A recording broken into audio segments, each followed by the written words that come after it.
जय हिंद। आज हम लोग बात करेंगे ग्रुप डी के ऊपर में बात करेंगे, क्योंकि आप देख रहे होंगे कि रेलवे जैसे आपको वादा किया था उसके अकॉर्डिंग आपको एग्जाम्स पे एग्जाम्स लेते जा रहे हैं। एनटीपीसी ग्रेजुएशन लेवल खत्म हो चुका है, अंडर ग्रेजुएशन लेवल के एग्जाम्स आपका स्टार्ट होने वाला है आपका। तो अब इसके बाद में अगर बारी है तो किसी ना किसी भाई किसका बारी है, तो ग्रुप डी की बारी है।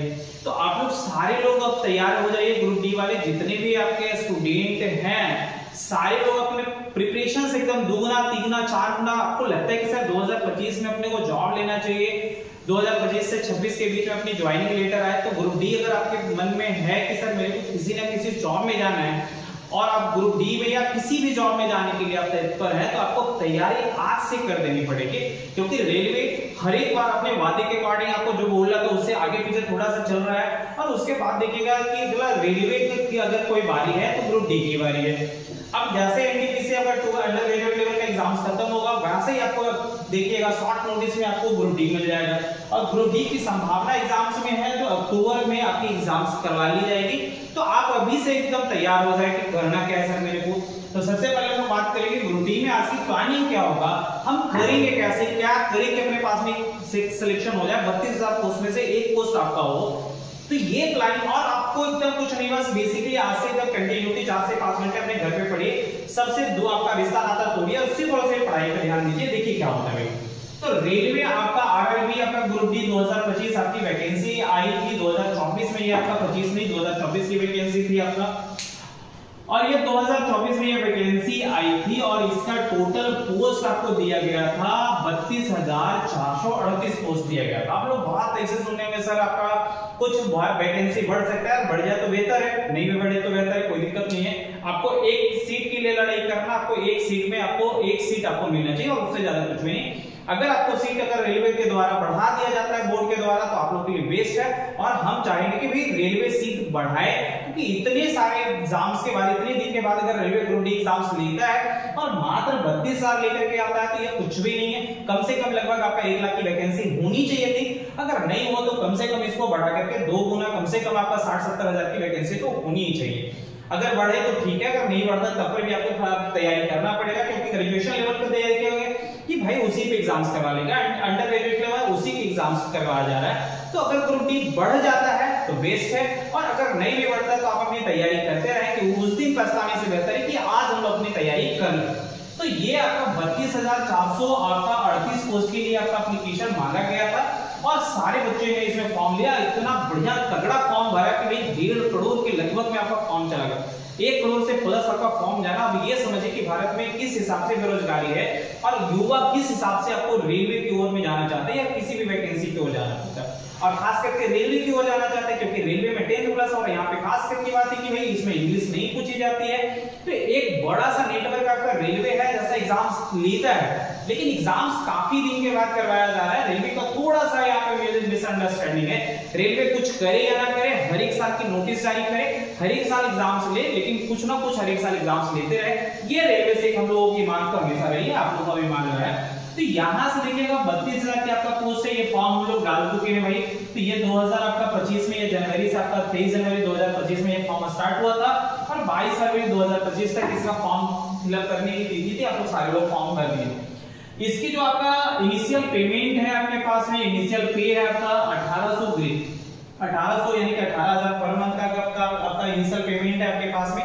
जब आप ज्वाइन करेंगे फिर उसके अकॉर्डिंग आपका पेमेंट बढ़ेगा, डीए बीए कभी सब सारा चीज आपका एचआर, तो वो अलग मैटर है, पहले हम लोग अलग बात करेंगे यहाँ पे।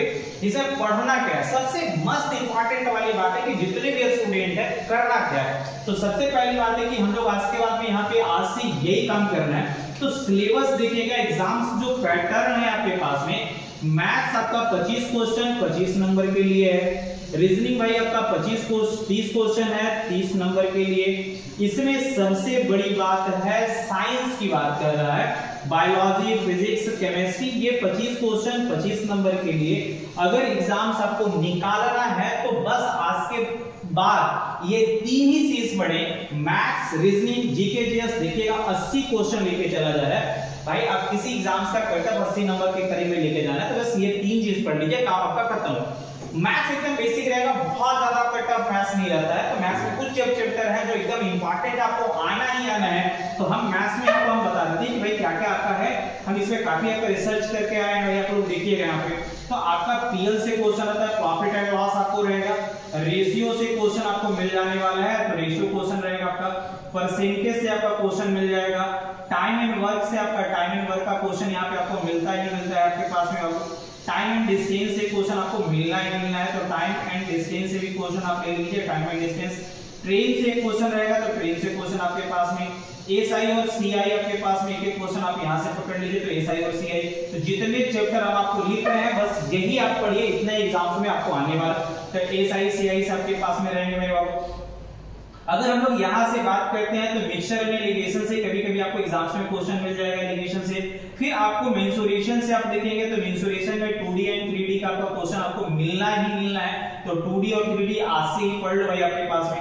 देखिएगा रेलवे में आपको एक ट्रिगो से आपको क्वेश्चन आपको मिल जाएगा, तो ट्रिग्नोमेट्री से एक क्वेश्चन आपके पास में रहता है, अलजेब्रा से एक क्वेश्चन आपके पास में मिलेगा।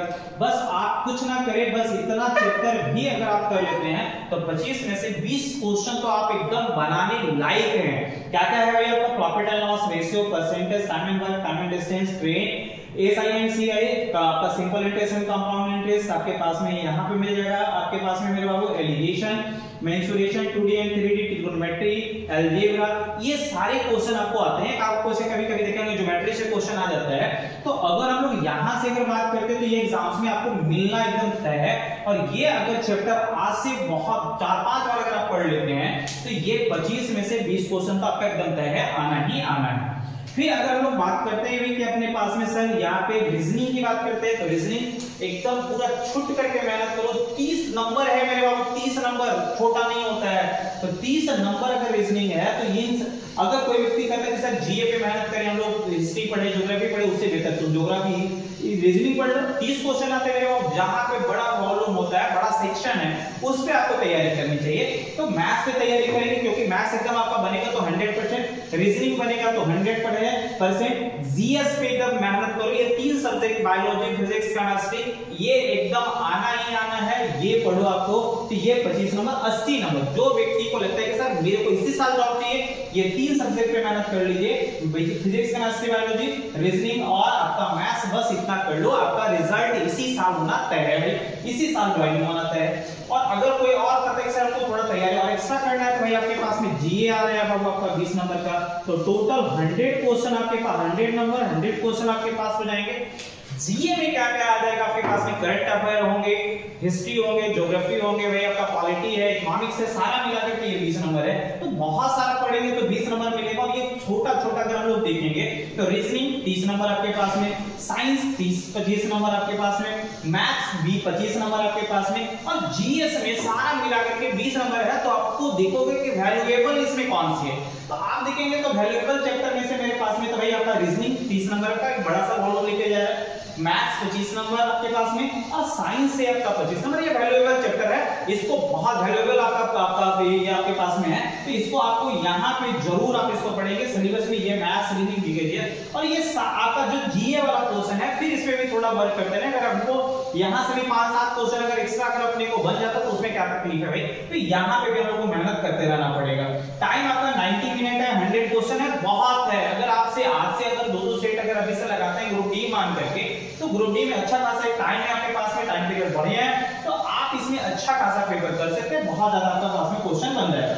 एग्जाम्स की अगर हम बात करें तो एग्जाम्स एक डेट आपके पास में, तो एक संभावित आपके पास में 12 तक ये ले सकता है, क्योंकि जैसे आपका एनटीपीसी 12 लेवल का एग्जाम्स खत्म होगा 10 से 15 दिन के बीच में, सितंबर में खत्म होगा 8 तारीख से, और 10 से 15 दिन में देखिएगा अनाउंस हो जाएगा आपके पास में कि भैया 1 से 1.5 महीने के अंतर्गत में आप आइए एग्जाम्स देने के लिए। तो ये एग्जाम्स आपका डेट अक्टूबर से नवंबर के बीच में ये आपके पास में ये मिल जाएगा। तो ये टेंटेटिव आपका एग्जाम्स डेट अक्टूबर से नवंबर 2025 आपको मिलने वाला है। अब हम लोग सिलेक्शन प्रोसेस की बात करेंगे। इसमें सिलेक्शन प्रोसेस में क्या क्या आता है, क्या करेंगे भाई आपके पास में, अगर आप रिटेन पास करते हैं तो फिर क्या होता है। तो सबसे पहले तो हम लोग एग्जाम्स की बात करें तो सबसे पहले सिलेक्शन कोर्स में आपका प्रोसेस है आपका CBT 1, आपका जो CBT 1 जो होता है, आप लोग एग्जाम्स जब देंगे तो पहला पेपर आपको CBT 1 हो गया।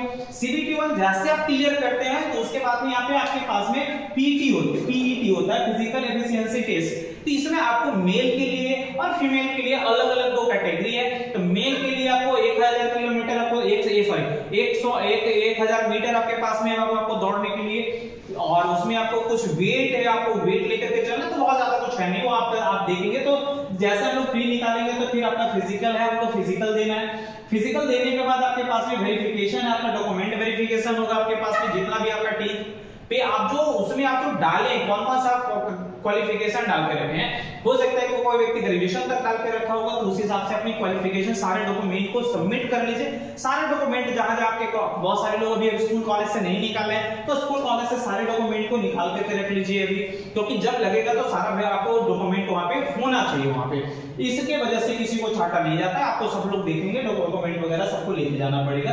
फिर उसके बाद में लास्ट आपका क्या होता है, मेडिकल होगा आपके पास में। तो इसमें मेडिकल बहुत ज्यादा टफ नहीं आएगा, जैसे आपको एलपी में आपका मेडिकल बहुत टफ होता है, स्टैंडर्ड कैटेगरी का होता है। तो ये आपका मेडिकल होगा, एक ठीक ठाक आपका मेडिकल का प्रोसेस आपके पास में रहेगा। देन उसके बाद में सारा प्रक्रिया करने के बाद आपका फिर ज्वाइनिंग लेटर, एक टाइम टेबल आके एक आपके पास में शेड्यूल रहेगा, एक नोटिस आएगा। उसके बाद में आपका ज्वाइनिंग लेटर, कौन सा पैनल आपका बन रहा है, कौन सा बोर्ड है, जिस बोर्ड का रहेगा, देखिएगा हर एक बोर्ड में कट ऑफ अलग अलग बनाए जाते हैं, तो इसके लिए कोई बात नहीं है, जिस बोर्ड में आप डालेंगे उस बोर्ड के हिसाब से कट ऑफ। मेन बात कर रहा है कि हमको पहली भाई की सर अपने को सीबीटी निकालना, तो सीबीटी निकालने के लिए क्या करना है, मैथ्स, रीजनिंग, जीके, इस पे बेहतर फोकस करना। मेरे ख्याल से भाई बस आपको मैथ्स में बस इन चैप्टरों पे फोकस कर लीजिए, रीजनिंग पे पूरा तोड़ के फोकस कर लीजिए, साइंस फोकस कर लीजिए, इन 3 सब्जेक्ट पे फोकस कर लीजिए। चौथा थोड़ा बड़ा अगर टाइम मिले तो इस पे कर लो, काम आपका बनेगा। आज से लगातार आपको 1 से 2 सेट प्रत्येक दिन लगाओ। प्रीवियस ईयर कुछ मत करना, मॉडरेट पेपर वगैरह मत लगाना, प्रीवियस ईयर का पेपर आप लगाते जाओ, उससे एक अनुमान मिलेगा कि आपका क्वेश्चन का क्या पैटर्न रहता है, कौन कौन सा क्वेश्चन आता है, ये आपको दिख जाएगा। और जितना चैप्टर लिखा गया उनमें से क्या आता है कि नहीं, ये सारा ही आपके पास में देखिएगा, आपको मिल जाएगा। तो एक पैटर्न अभी से बनाओ कि हमको 3 से आपके पास में अभी जुलाई चल रहा है, अगस्त, सितंबर, अक्टूबर, नवंबर, ये 3 से 4 महीना के बीच में आपको कंटिन्यूटी आप बना के रखें। एकदम बेस्ट आपके पास में है, ये 2025 में आपको जॉब लेने का बेस्ट आपके पास में है। और एक नया जब अपडेट लेकर के फिर से रेलवे आएगा कि 2025 में आपका ग्रुप डी भी आना है, एनटीपीसी भी आना है, graduation level, under graduation level, तो जैसे वो लेकर के आता है नया अपडेट, जैसे आता है वो हम तुरंत आपके लोग के साथ में लेकर के आएंगे। तो यहां तक आई होप कि आप लोग को अच्छे समझ में आएगा। जय हिंद।